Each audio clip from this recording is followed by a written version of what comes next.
Welcome to Hold On Mate podcast. I'm Luke. Odin is somewhere, and this is episode 5. And this episode is my journey through raw dogging life until being diagnosed with ADHD at 37 years old. So, as the title suggests, raw dogging until ADHD diagnosis. I'm going to start from an early-ish age. I would say growing up for me, one of the major things that I always had and I was always really really proud of was being so good at sport. And if I did something that I was interested in, I would put 110% into it, and I wouldn't take no for an answer. I wouldn't let anything beat me. I wouldn't accept that I was going to lose. And when I talk about losing, I talk about the sports that I did. So I grew up doing or competing in judo. I was club champion for a number of years. I moved into um, training for and competing towards the South England judo squad. When I went to when I went and lived in Australia, I fought in the New South Wales judo competition, and for my whole life. So I'm 38 now. So I was only diagnosed. I'm trying to remember when it was, to be honest, but I was diagnosed at 37 years old. So a year and a half ago, let's say. Um, and and I was only given my medication in January this year. So it's all very, very new for me with regards to medication, finding the right dosage, which I've fortunately now done with the help of the prescriber. So going back to growing up, I I was this kid at school who I only ever had one detention. I was suspended twice though for fighting, and I was always really, really conscious of getting things done correctly. So for me, I would not necessarily, I wasn't bad in class, but I was a bit of a talker, as you would expect with someone with ADHD or this neurodivergent. Um, but I always got my work done, but I wasn't that interested. So my work was always completed. It was always completed last minute, but it was always completed at like a grade back then anyway, a grade sort of B or C, maybe a D. French, absolute absolute no go for me. I had no interest in learning another language, which I regret now. I was very much uninterested in French or Spanish or German, so I completely flunked them. I think moving out of school into sort of college, I got to choose what subjects I wanted to do, and I was someone who was just completely unable to finish a task, whether it was a 2 minute task or a 2 year task. Once I'd lost interest, that was it, game over. I would just check out. I would mentally check out. I would not be interested, but I would turn up because I felt that I had to, or school wise, because I had to. I never bunked off a day of school, by the way. I was very good in that sense. So I don't know if that's just me or if that's part of this whole ADHD um, being that I was unknowingly. One thing I've learned sort of throughout the years, and I'll talk about leaving college and going into work and sort of doing this uni course, etc. But one thing I've learned about about me, and certainly about some of the stereotypical um, mannerisms and ways of being with ADHD, is that if you're not interested in something, then you just don't put the effort in. But when you are interested, I get so ultra focused, I can't concentrate on anything else until I've got that particular task done, even if it might take me, you know, a few days. And it really would take the average sort of neurotypical person, one day it might take me two or three. But I would research everything, so I would absolutely know and understand exactly what I've put into this piece of work. And there's other bits and bobs, but I've got no notes today. I am just talking about my journey and what's helped, what hasn't helped, and yeah, we'll just keep it at that. To be honest, so with college, so I got to choose what I thought I wanted to do, and looking back now as a grown man to was I 16, 17, 18, I chose performing arts, photography, and media studies. So performing arts I chose because I got a B in performing arts, and I thought, great, that's obviously what I'm good at. I'll choose that. What I soon came to realize is that actually performing arts involved singing and dancing. And although I love a good dance, doing choreographed dance was not something I was interested in. And singing, for those of you that already know me, I'm not a singer. So the acting side I really enjoyed until it came to the part of learning lines. And again, I didn't like learning lines. So therefore, I didn't put the effort into learning lines. And that then really restricted me from performing how I knew that I was able to perform. And it just made that performing arts course quite unenjoyable. College was one of the best times of my life, but I think that was because of the social aspect of it. Photography, I really, really enjoyed photography. I wish I had taken it up more, but I just didn't. And media studies, of course, I love editing, and I love making this podcast, and I love doing all of my content for sports and mental health. So that side I've kind of stuck to and sort of jumped in and out of that. But but I suppose at college I had no idea what direction I wanted to go in, and that's something that I really really struggled with. So I knew that I was great at sport. I did Surrey schools, athletics, high jump, 1500 meters, shot put, javelin, long jump. Did none of that when I left school, and yeah, basically got a job working as a quantity surveyor, and I had no idea what a quantity surveyor even did, what it was.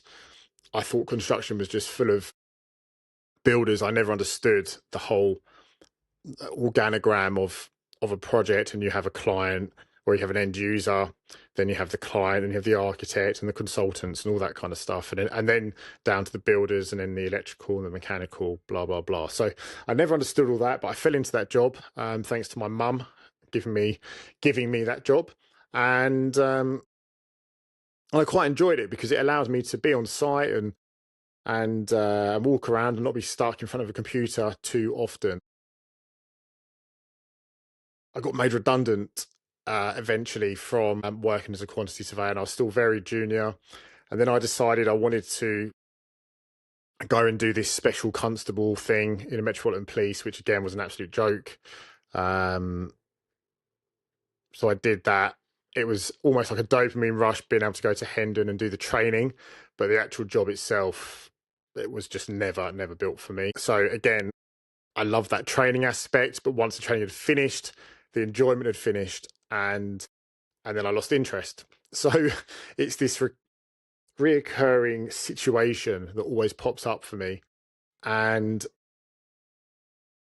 I never even knew what ADHD was, to be honest with you. And back then, it wasn't it wasn't even spoken about. It wasn't a thing. The main things that were spoken about, and this is just because people in my family, but it was dyslexia, and I suppose even autism wasn't really, or I certainly wasn't aware of it as much as I am now. So going getting made redundant from quantity surveying when I was so new into the industry really affected me. It, it There were no jobs for assistant quantity surveyors in 2008 because the recession hit, and the only job I could get was a job in recruitment. And I had no idea what recruitment was. Long story cut short, I was really good at it. But what I loved about the recruitment process back then was that I was always chasing the next deal. And for me, that was a constant sort of dopamine rush or a dopamine hit every time in recruitment terms, every time I placed someone. And I was pretty good at it. And I became one of the top billers, got to go to different events, and I was looked up to by the other recruiters as one of the top, five or top 10 or whatever it was.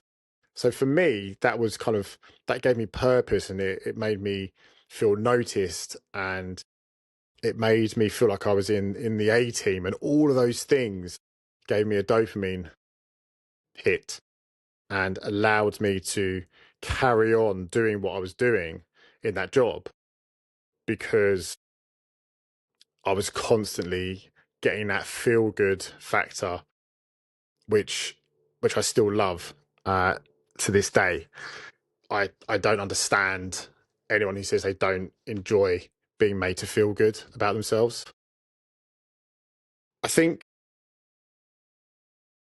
the problem with going into recruitment is it was a good job and I was earning more than all my mates at the time because I was earning a bunch of commission. I got loads of pay rises because I was doing well. But the other side came to it or came into it, and that was the drink and doing gear and partying and going out and burning the candle at both ends. So that's kind of what introduced me into that world. And although at that age, kind of, what was I, 20, 21, at that age, I could handle it to a certain degree. The reason I lost that job is because essentially I ended up going out too much and I was getting in late too often. And the guy at the time who owned that company basically just told me to fuck off, and I had no job.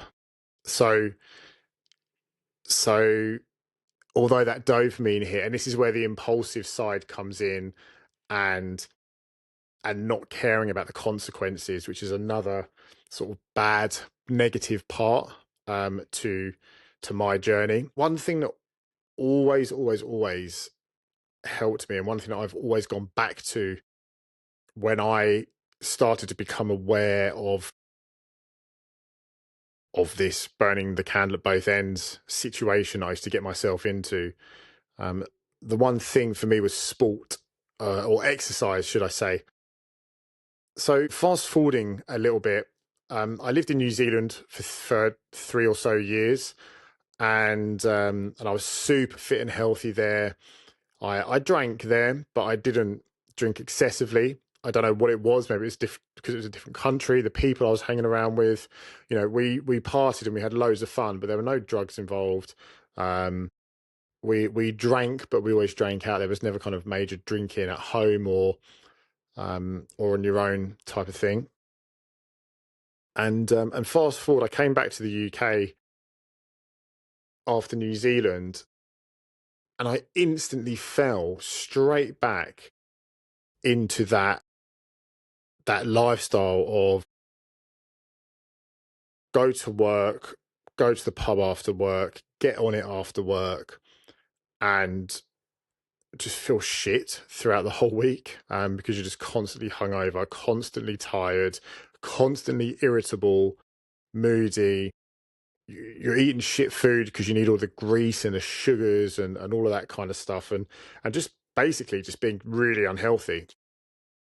It it really was not the sensible thing to do. Off the back of that, I decided I wanted to leave and go and live in Australia. So I did, because for me, as I said, if I want to get some, if I want to do something, or I've got a plan in my head, then I do it, and I don't stop until I get the result that I want. So I was back for 6 months, fell it back into recruitment because it's such an easy job to get offered a position in my opinion. No disrespect, but it is. And I did that for a bit. Went to Australia, got this job in Australia. Left, went over there about 400 quid or so in my back pocket. Was really fortunate that a couple of mates put me up who were already living there and introduced me to someone who I then rented a room off, and it all went sort of pretty well. Um, and then, unfortunately, the long story cut short, so I was there for just over 5 years, going out drinking and partying and getting on it. Lost me lost me two jobs, and I never took accountability for it then, and for a long time, to be honest, because I always looked at myself as I was the guy who brought the business in. I was the guy who made the contacts, and therefore, because I'm bringing the business in and the money into the business, I can do what I want. And in reality, that is not the case, because it wasn't my business. I was still working for someone, but I just had this arrogant mentality back then of, I'm in Australia, I've got the gift of the gab, I've got the charm, I'm good at bringing clients in, so nothing can stop me. And I used to do, and I think I've spoken about this in a previous episode actually, but from judo I went into Thai boxing, or Muay Thai, as it's called, which I absolutely loved. And I went through a stage of getting into it and absolutely loving it. And I got so focused on training, and I saw myself getting this, amazing body, which everyone has in Australia, or the majority of people have in Australia. So I could see myself starting to live that lifestyle. And then I just got caught up yet again with the impulsive side of life and the wrong people. And I was going out partying, and it was so unhealthy. It was an unhealthy lifestyle. And the problem with me back then is that I was still training and I was still fighting. So I'd go out, have a big old night out because I couldn't say no. And then I'd go training at 6, 7 in the morning. I mean, fuck knows how I didn't have a fucking heart attack or, cardiac arrest. Because honestly, I look back and I just think, how am I still going or still alive after some of the crazy, stupid shit that I did back then? Then I'd go into situations when I got really good at Muay Thai, and I would train solid for 2 or 3 months, let's say 3 months. I wouldn't drink. I would eat so healthy. I would train pretty much 7 days a week, and I would rest properly. I would sleep properly, and it was amazing. I felt amazing. I would go and compete and fight at whatever event it was. And I used to knock people out. That that that was my thing. Was my right hand would knock people out, and I would win. And then I would go out and party that same night. The problem was I would then do that for the next sort of 2 or 3 months, and again, it's this thing with ADHD and raw dogging it, and not knowing how to understand myself, and the signs was just something that was just a bad mindset to be in, because in reality what I was probably doing was going out because that's what all my mates did and I wanted to be around people and socialize. But then when I didn't drink and ate healthy, and was training, I didn't socialize. I didn't really see many people. So for me, the mindset I had was, well, healthy me stays in and doesn't go out and doesn't socialize, doesn't see his mates. And the fun me, the one who gets on with everyone and enjoys the night out and has loads of fun, is the person that drinks and is impulsive and burns the candle at both ends. And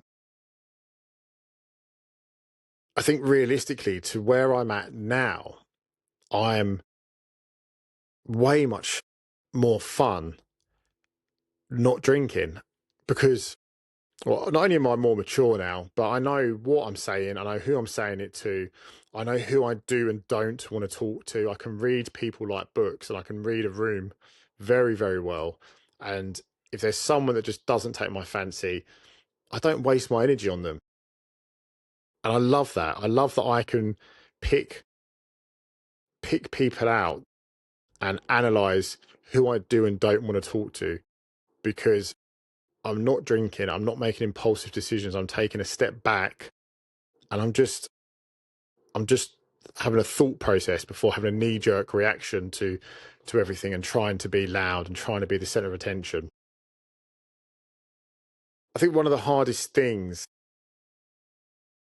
to get through with ADHD for me personally was not understanding why I was able to 1 minute be really focused and really great at something, whether it was sport, whether it was a project at work, whatever it might have been.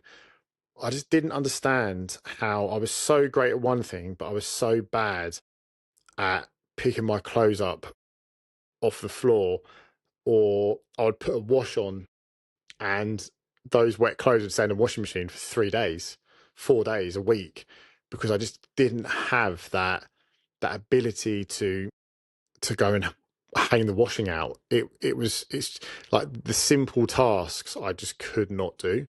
Um, and I never understood why. Why can I not do that? And why am I always being moaned at for not being able to do the simple tasks? And with work, it was very much along the lines of all these tasks that we need to get done. And I would leave everything until the last minute, because it was almost like, the only way I can describe it was this like zombie feeling where I knew it needed to be done, but something was kind of stopping me, and I was just didn't have, like, my brain was there, but my body just wouldn't go and do the task.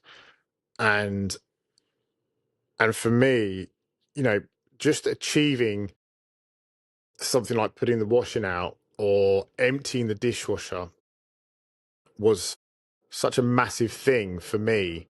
The fact that I did it, and I felt great afterwards. Don't get me wrong, I felt amazing afterwards because I'd actually done that task and achieved it. But the build up to it, which was sometimes 3, 4, 5, 6 days just to empty the washing machine. The amount of times I'd put the washing machine on, left the clothes in there, got home from work, put another washing tablet in there, put the washing machine on again, and then left it another 2 or 3 days. I can't even count how many times I've done that. It's yeah, it sounds crazy, I know, but it's something that I really, really sort of struggled with, and still do struggle with sometimes. Going into January, I I started trialing some different tablets, so medication, and the tablets that I'm now on are called. I'm on two sets. The first one is called Elvance, and that is 30 milligrams. It's an amphetamine based tablet. So I take that about 5:30, 6 in the morning, and it lasts probably for me until about 2 p.m. And then I take a top up tablet, which is called dexamphetamine.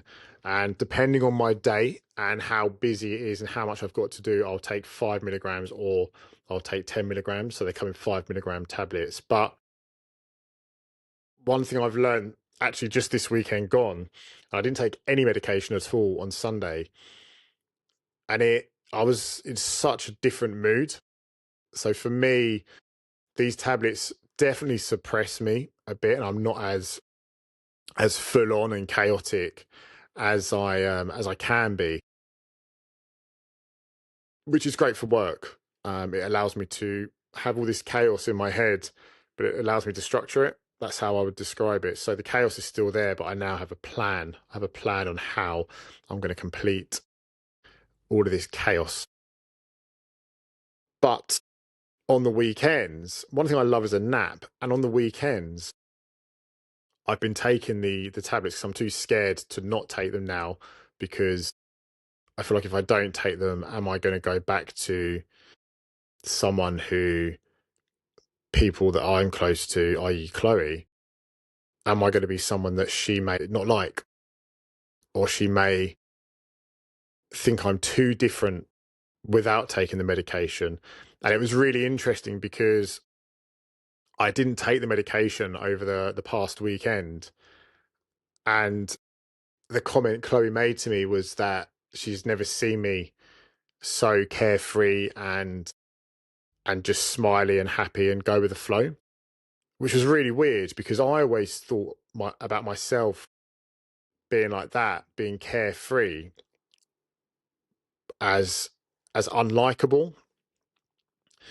And I suppose the carefree side that I'm at now, compared to the carefree side that I was at even 18 months ago, let's say, is that I don't drink.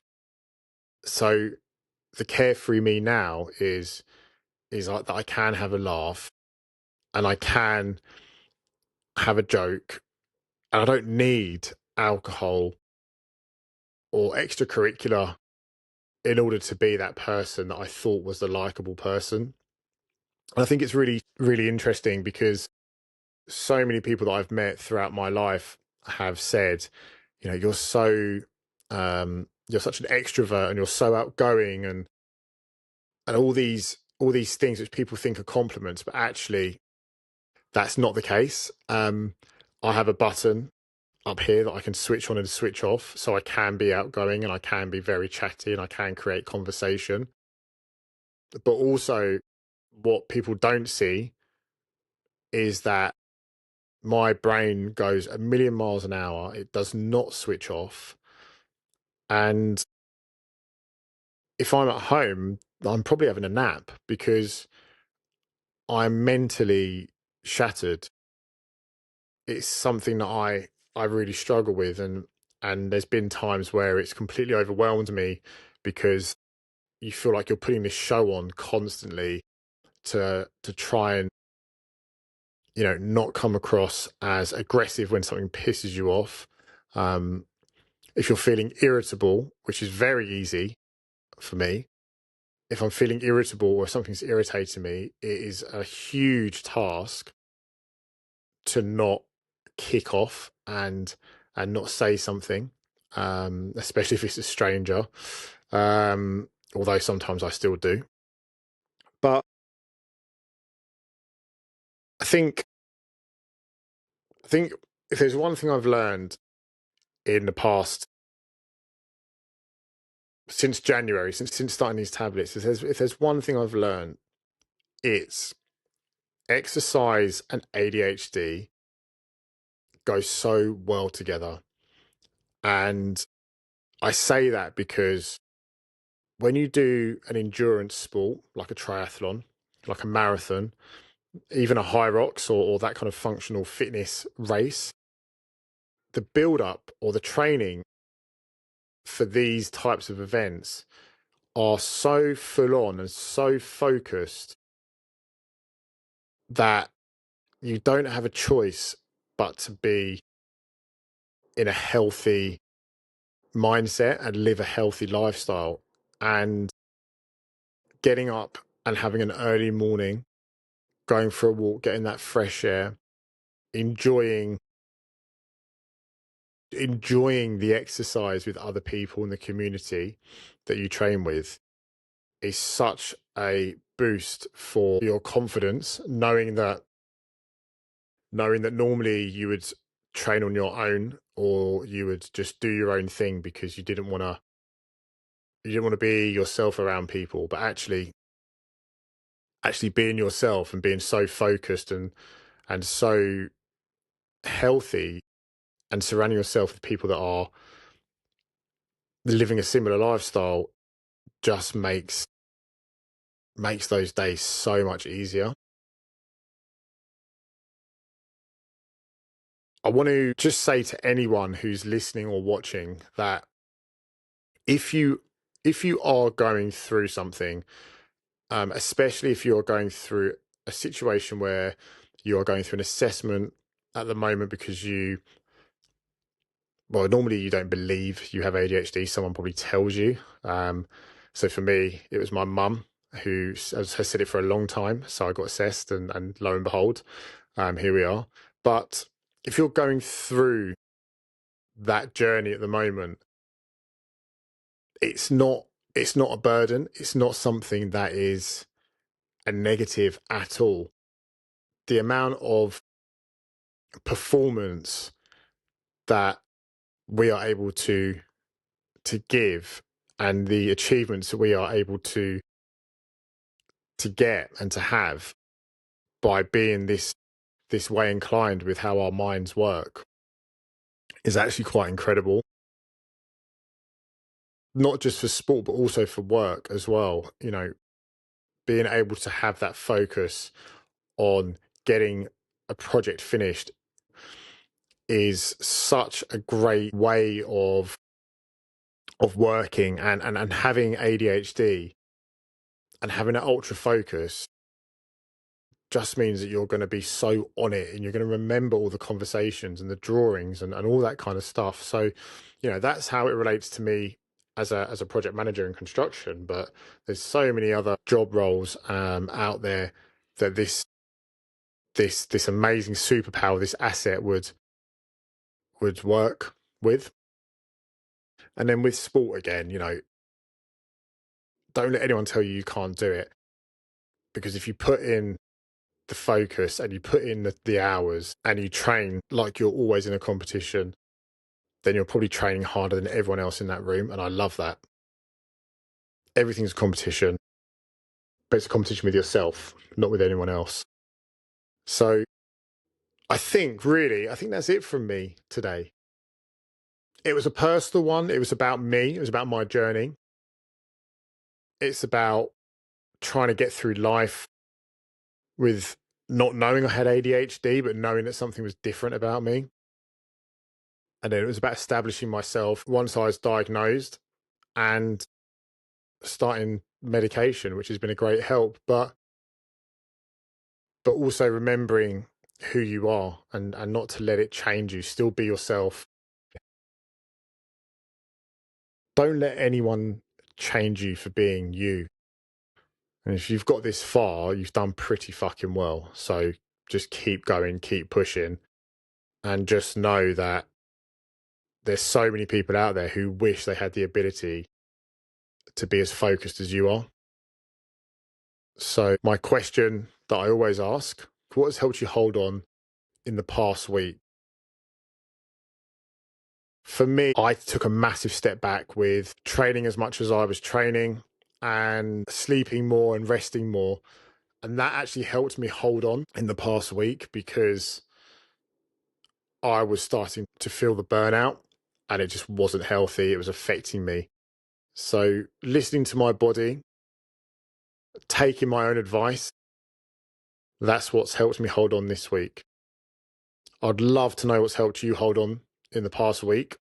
So drop it in the comments, and I hope you enjoyed the episode. Until next time, take it easy. Cheers, guys.